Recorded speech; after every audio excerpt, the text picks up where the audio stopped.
महाराष्ट्राचं आराध्य दैवत छत्रपती शिवाजी महाराज यांना नम्र अभिवादन करून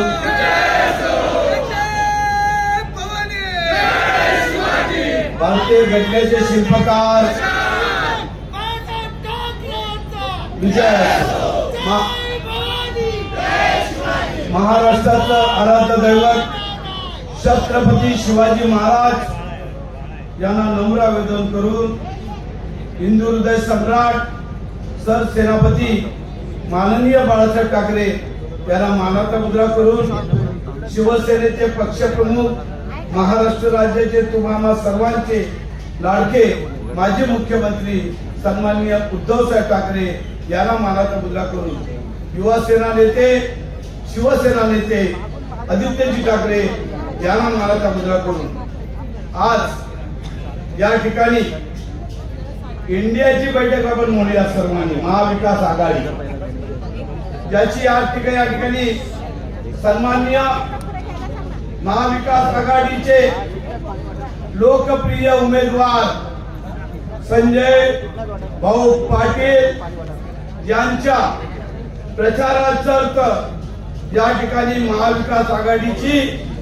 मोठी बैठक आणि मेळावा या ठिकाणी घेण्यात आलेला आहे आणि या प्रसंगी उपस्थित असलेले आमचे शिवसेनेचे ज्यांना आम्ही प्रवक्ते म्हणून या ठिकाणी उद्धव साहेबांनी मान दिला आहे ते सन्माननीय अनिलजी कांबळे साहेब, त्याचबरोबर सन्माननीय आमचे गुरुजीत सिंगजी, आमच्या महिला विभाग संघटिका रेडकरताई, मी सगळ्यांची नाव घेत नाही आणि या ठिकाणी व्यासपीठावर बसलेले सर्व पक्षाची प्रमुख उपस्थित मंडळी आणि उपस्थित बंधू आणि भगिनी, संजय भाऊ पाटील आपले महाविकास आघाडीचे सन्माननीय इंडिया आपण ज्याला म्हणतो त्या पक्षाचे लोकप्रिय असे उमेदवार आपण पाहतो प्रचाराची रणधुमाळी आता सुरू होणार आहे पण आपण बघतोय आज या ठिकाणी पाहिल्यानंतर भांडुपला एक सभा झाली त्याच्या 3 पटीने मंडळी या ठिकाणी दिसत आहेत मला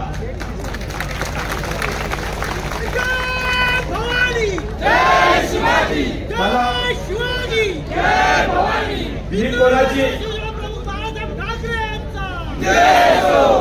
मी या ठिकाणी कोणाची बरोबरी करणार नाही कधी बरोबरी करणार पाहिजे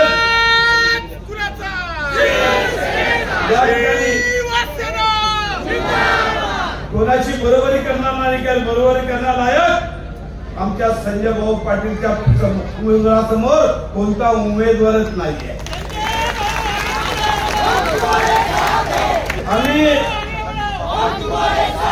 आम्ही या ठिकाणी पाहतोय ज्या पद्धतीनं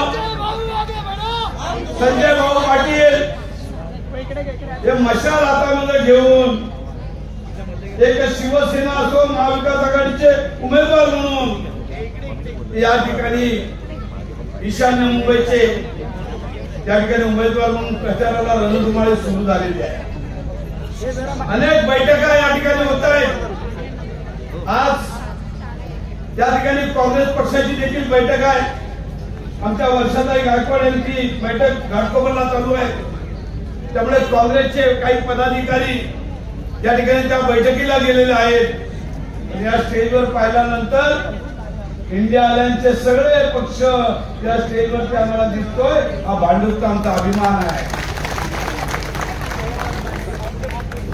मला या ठिकाणी एवढंच सांगायचं आहे आपल्याला भाजपला तडीपार करायचंय यावेळेला भाजपला तडीपार झाला पाहिजे त्याचं कारण सांगतो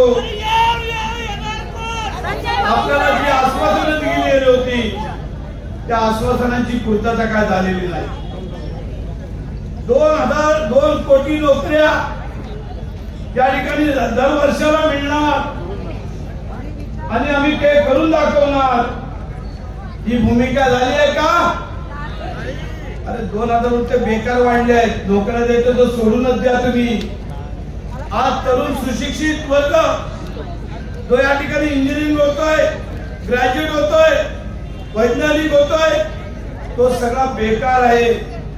नोकऱ्या तर सोडा, आम्ही महागाई कमी करणार अशा प्रकारची आश्वासनं, अशा प्रकारचा वचननामा हा कोणी दिला होता?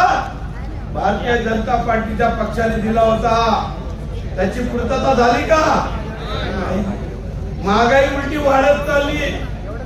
आज 400 रुपये सिलेंडर होतं, आज त्याची 1100 रुपये किंमत झाली.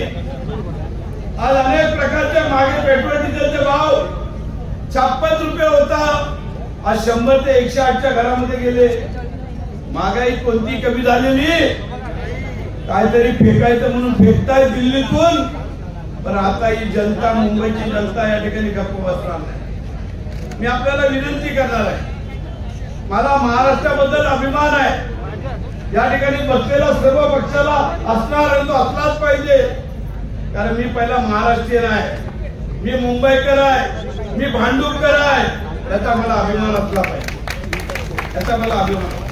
म्हणून मुंबईला खच्चीकरण करण्याचा जो डाव दिल्लीच्या तख्तावरून भारतीय जनता पार्टीतर्फे केला जातोय, त्याला कुठेतरी यावरती येण्याला आपल्याला आळा घालायचा आहे, त्याला बंधनं घालायची आहे, त्याला धडा शिकवण्याचं काम आपल्याला करायचं आहे. मी बघतोय आपल्याला मुंबई आर्थिक राजधानी आहे, त्या मुंबईमधून 35% टॅक्स हा एकटा मुंबई महाराष्ट्रामधून आपण दिल्लीला देतो. अनेक राज्य आहेत, गुजरात आहे, तामिळनाडू आहे, मद्रास आहे, कर्नाटक आहे, पश्चिम बंगाल आहे, या ठिकाणी अनेक राज्य आहेत. पण जेवढा टॅक्स आपला महाराष्ट्रातून एवढा 35% जातो तो कोणत्याही राज्यातून जात नाही.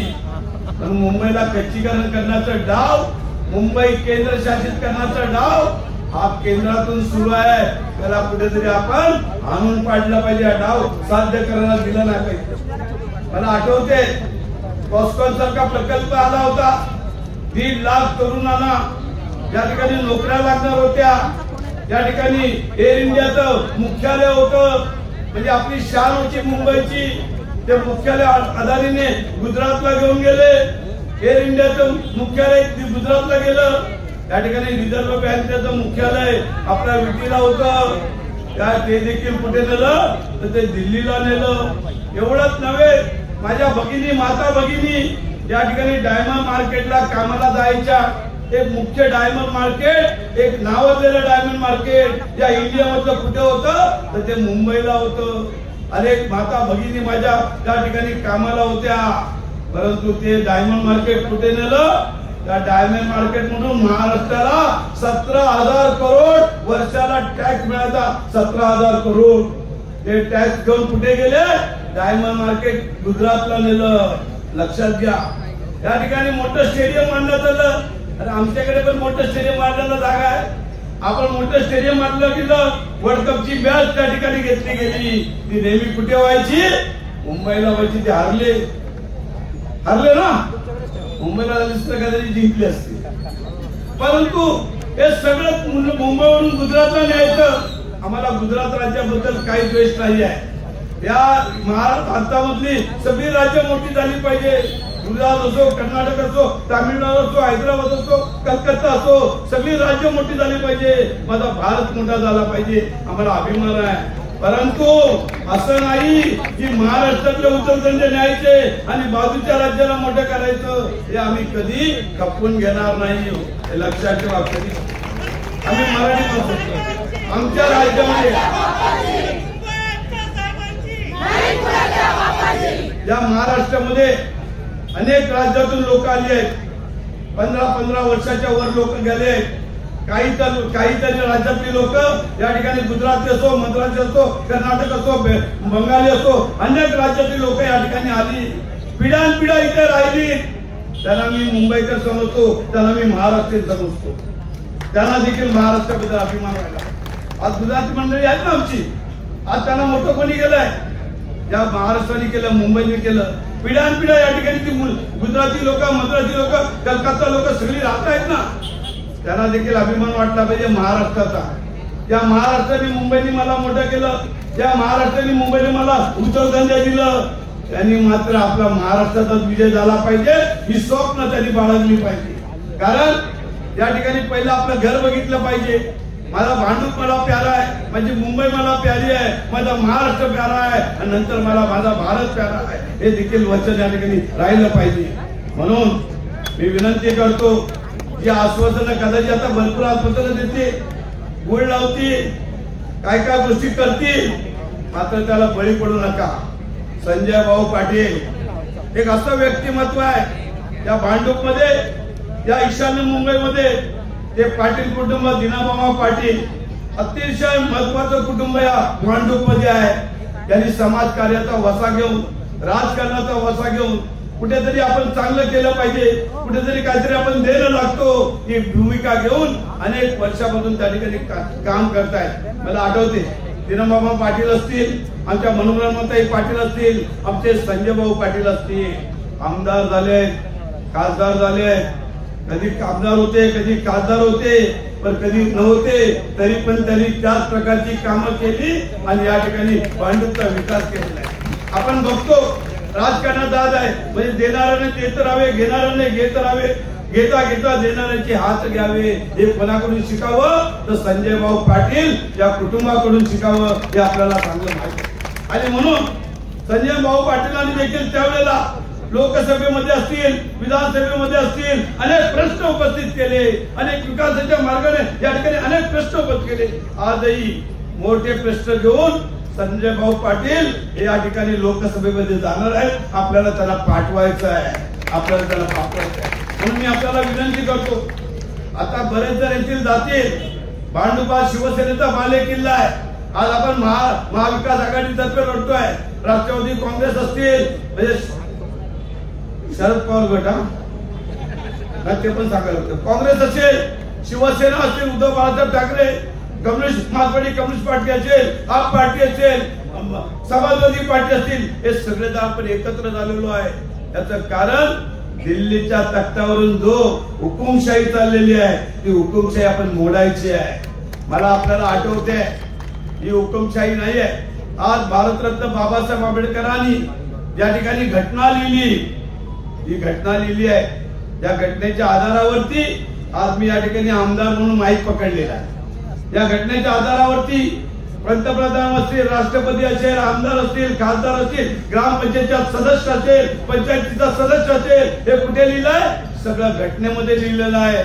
त्या घटनेच्या जीवावरती लोकशाही पद्धतीने आपला हिंदुस्थान भारत चालतोय.